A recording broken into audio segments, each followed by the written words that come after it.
perkelahian adalah salah satu bentuk tindak kekerasan yang termasuk ke dalam pelanggaran HAM ringan. Mengapa demikian? Karena dalam sebuah perkelahian dapat terjadi berbagai tindak kekerasan, diantaranya pemukulan, penganiayaan, hingga dapat berujung pada menghilangkan nyawa seseorang.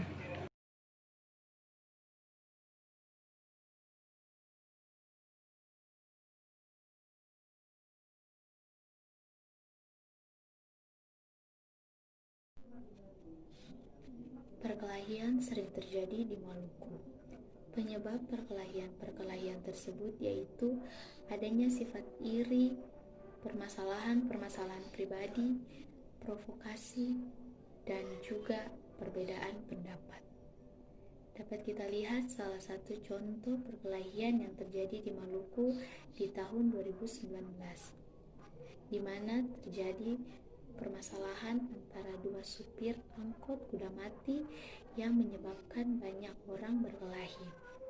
Akibat yang ditimbulkan dari perkelahian ini adalah adanya luka-luka pada organ tubuh dan juga dapat menyebabkan kematian.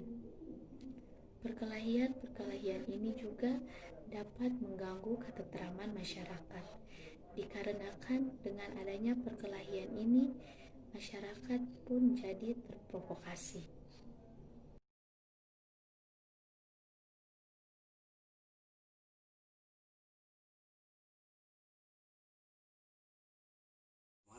Jadi sini saya ingin berbincang-bincang sedikit dengan Bapak mengenai pelanggaran HAM, tetapi di sini yang lebih kita bahas yaitu konteks perkelahian.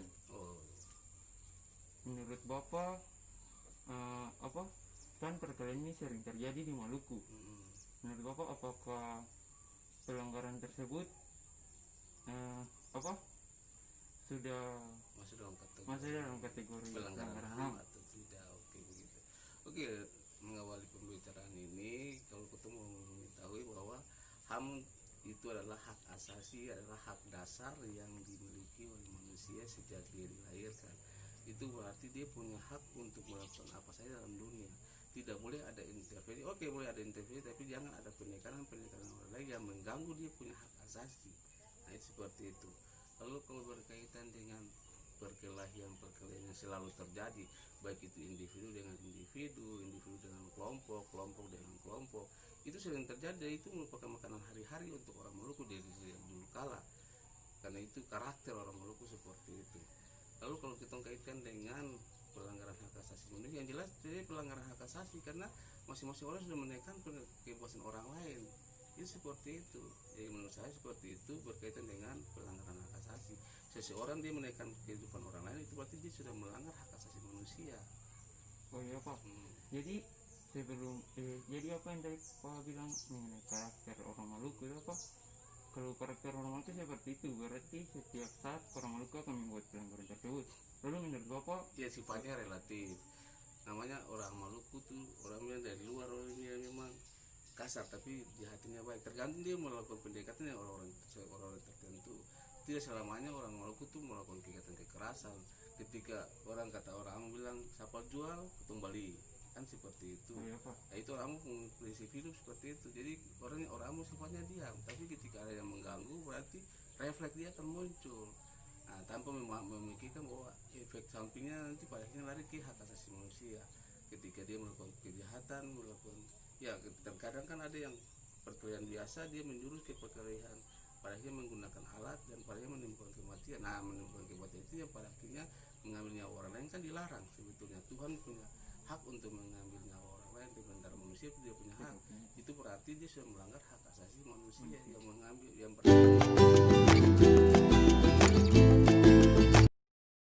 Selanjutnya, apa pendapat Bapak jika pelanggaran HAM ringan atau kekerasan terjadi di negeri itu, Pak? Kalau menurut saya HAM ringan maupun berat, yang tadi kita menggunakan kearifan lokal untuk bisa menyelesaikan persoalan-persoalan tadi, sehingga persoalan besar apapun bisa diselesaikan dengan kearifan lokal. Dalam hal ini diatur secara kekeluargaan, insya Allah bisa diselesaikan. Oke, Pak. Pertanyaan yang kedua, menurut video yang Bapak tonton, apakah upaya penegakan HAM di daerah Taniwel tentang perkelahian sudah dilakukan dengan baik? Ya, terima kasih. Kalau menurut saya selaku Kapolsek di wilayah Taniwel, kami aparat kepolisian di sini, saya pikir kami sudah melakukannya dengan baik. Ini terlihat dengan adanya beberapa peristiwa perkelahian yang terjadi. Kami selalu melakukan proses hukum terhadap para pelaku atau yang menjadi aktor sehingga terjadinya perkelahian itu sendiri. Di lain sisi kami melakukan penegakan itu supaya adanya efek jerah terhadap para pelaku dan adanya keadilan kepada korban atau yang menjadi korban dalam peristiwa perkelahian tersebut.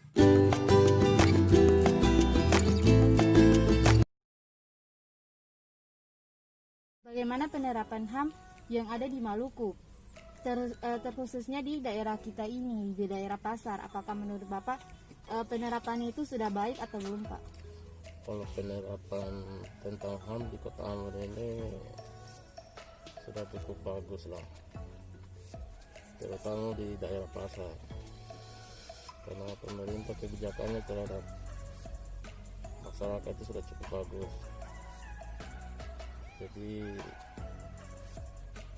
untuk mengenai HAM, melanggar HAM itu tidak ada. Apa alasan Bapak sehingga Bapak berpendapat seperti itu, Pak? Ya, karena saya lihat sendiri di lapangan, karena saya kan orang Pasar, jadi tidak pernah mengalami hal-hal yang seperti kekerasan yang dari pihak pemerintah maupun keamanan. Ya, di sini saya akan bertanya kepada Bapak tentang penerapan HAM yang ada di Pirus ini. Apakah sudah baik atau belum baik? Soal atau masalah HAM atau juga hak asasi manusia itu memang penerapannya dari pusat sampai di daerah itu sama, hanya saja dalam proses penerapan di masing-masing daerah tergantung dengan kondisi yang terjadi. Di Pirus sendiri saya merasa penerapan hak asasi manusia belum, sebenarnya dari pemerintah sudah penerapannya baik, tapi dalam pelaksanaannya itu belum tepat, belum baik, karena masih banyak anak maupun wanita yang diperlakukan tidak dengan semena-mena dan tidak ada aturan atau sanksi yang berlaku kepada orang-orang yang melakukan kesewenang-wenangan terhadap mereka itu. Nah, disinilah yang kita masih mencari payung hukumnya itu seperti apa dan penerapannya di Pirus ini dalam model bagaimana. Soalnya bingung sekali masyarakat juga mau melapor kemana, mau bertanya kepada siapa. Nah, di sini hanya polisi. Sementara untuk perlindungan anak, perempuan dan anak itu wadahnya atau ada lembaga atau ada asosiasi yang bisa membantu masyarakat itu sendiri tidak ada, sehingga masyarakat di Pirus ini bingung. Untuk sementara memang sudah bagus dari pusat, tapi sampai ke daerah penerapannya di daerah yang membuat masyarakat itu bingung, masih belum tepat sasaran kepada mereka.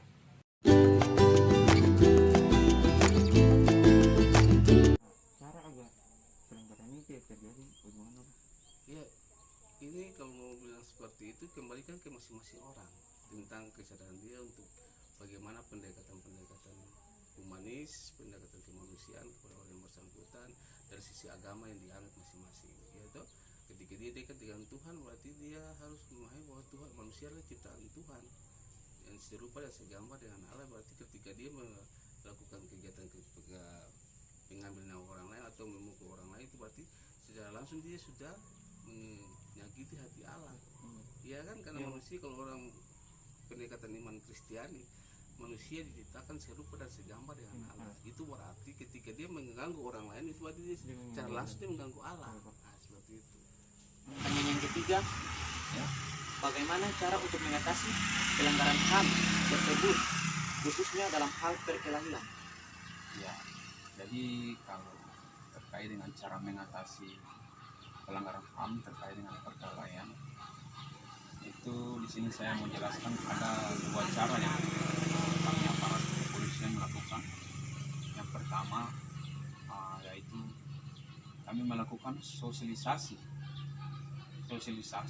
tentang perundang-undangan tentang HAM dan tentang tindak pidana. Lalu yang kedua, cara yang kedua yaitu dalam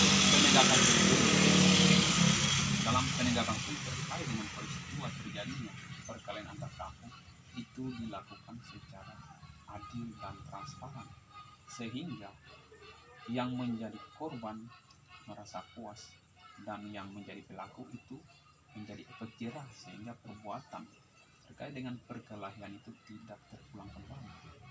Jadi saya pikir itu saja yang bisa saya sampaikan pada hari ini.